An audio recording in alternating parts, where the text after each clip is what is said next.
राधे राधे, जय श्री कृष्ण। आप सभी का जय श्री भक्ति यूट्यूब चैनल में स्वागत है। राधा रानी और कृष्ण भगवान का आशीर्वाद आप पर और आपके परिवार पर सदैव बना रहे। आज हम सुनेंगे मार्गशीर्ष माह के चौथे अध्याय की कथा। आइए वीडियो शुरुआत करते हैं। मार्गशीर्ष माह के चौथे अध्याय की कथा। ब्रह्मा जी कहने लगे, केशव, जिसने शरीर का तप्त चक्र से चिन्हित किया है, गुरु से मंत्र की दीक्षा ली है तथा कमल और तुलसी की माला को धारण किया है, उसको क्या फल मिलता है, सो आप कृपा करके कहिए।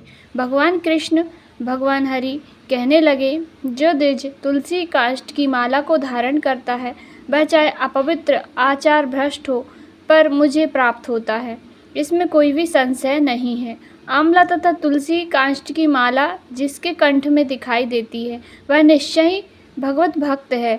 जो तुलसी दल की माला विशेषकर मेरे गले में उतरी हुई धारण करता है, वह देवताओं से भी नमस्कार के योग्य हो जाता है। तुलसी दल की माला तथा आंवले के फल की माला पापी पुरुष को भी मुक्ति की दाता बना देती है। फिर मेरे सेवकों का कहना ही क्या है, उनको तो अवश्य ही मुक्ति मिलती है। जो मेरी उतरी हुई तुलसी काष्ठ की माला धारण करता है, उसको उस माला के प्रत्येक पत्र में 10-10 अश्वमेध यज्ञ का फल प्राप्त हो जाता है। हे वस्त्र, जो तुलसी काष्ठ की माला धारण करता है, मैं उसे प्रतिदिन द्वारकावास का फल देता हूँ। जो व्यक्ति से तुलसी काष्ठ की माला को मुझ पर अर्पण करके धारण करता है, वह मनुष्य निष्पाप हो जाता है। जो तुलसी की माला धारण करता है, उस पर सदैव प्रसन्न रहता हूँ। वह मुझको अपने प्राणों से भी अधिक प्रिय है। ना उसका कोई आसरा है, ना ही अपरिचित। जिस मनुष्य के बाहु में, सिर में, हाथ में और शरीर में तुलसी काष्ठ का आभूषण है, वही मेरा प्रिय है। जो तुलसी काष्ठ की माला पहनकर पितरों के निमित्त तथा देवताओं के निमित्त कुछ भी करता है, उनको कोटि हजार कोटि गुना फल प्राप्त होता है। तुलसी काष्ठ की माला को देखकर यमराज के दूत ऐसे दूर भाग जाते हैं जैसे वायु के वेग पर पत्र कहीं कहीं चले जाते हैं।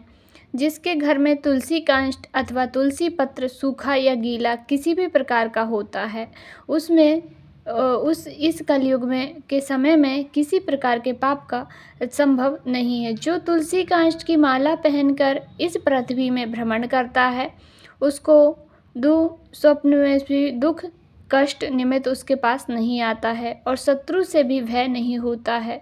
जो पापी तुलसी माला को धारण नहीं करते हैं, उनका कभी नरक से उद्धार नहीं होता है, क्योंकि वह मेरे कोप रूपी अग्नि में जल जाते हैं।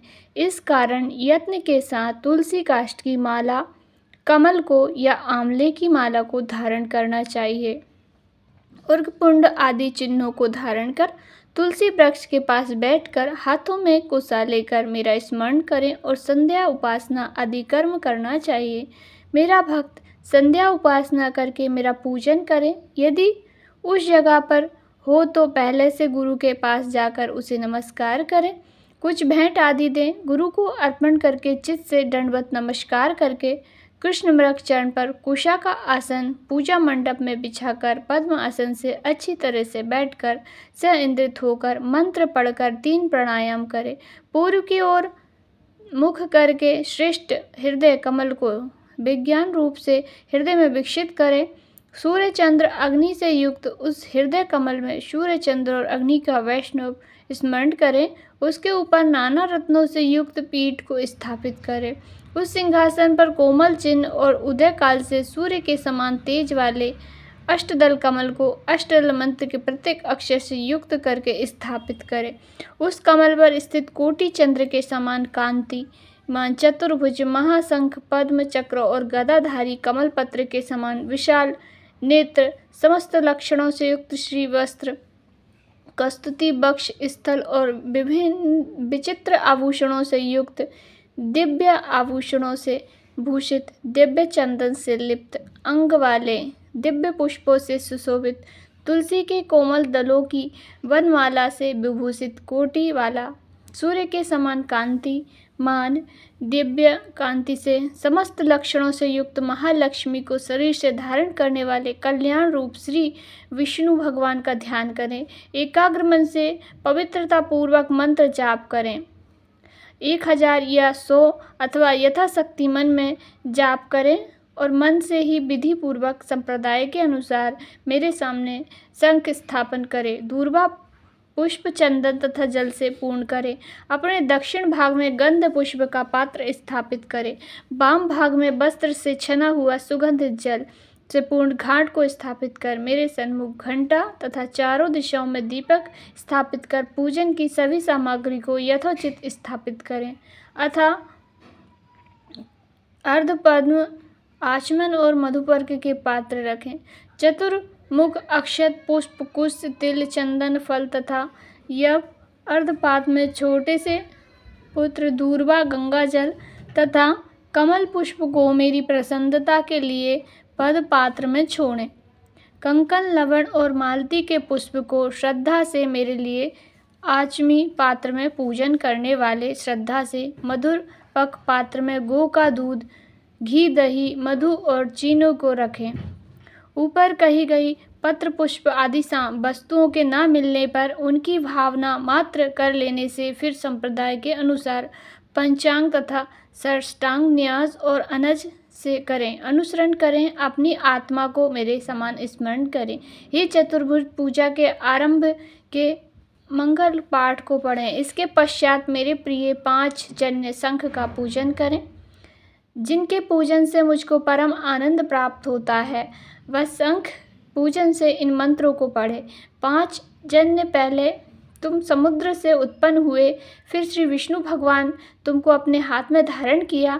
तुम समस्त देवताओं से निर्मित हो, तुमको नमस्कार है। तुम्हारे नाश से देव शत्रुओं की स्त्रियों के गर्भ पाताल लोक में हजारों टुकड़ों में हो जाते हैं। आपको नमस्कार है। आपके नाश से मेघ तथा सुर और असुर भयभीत हो जाते हैं। चंद्रमा के समान दिव्य कांति मान 5 जन, आपको नमस्कार है।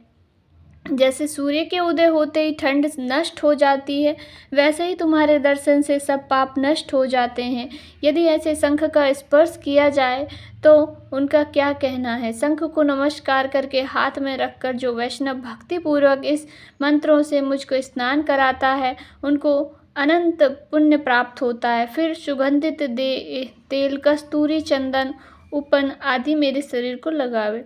सुगंधित जल से मंत्र पाठ पूर्वक मुझको स्नान कराकर अर्धपाद, आचमन तथा मधुर पार्क आदि मुझे अर्पण करें और यथाविधि दिव्य वस्त्र भूषण से अलंकृत कर पुष्पों के पीठ मतलब सिंहासन का पूजन करें और उस पर मेरी मूर्ति को स्थापित करें तथा श्रद्धा के लिए वस्त्र, अलंकार आदि अर्पण करें।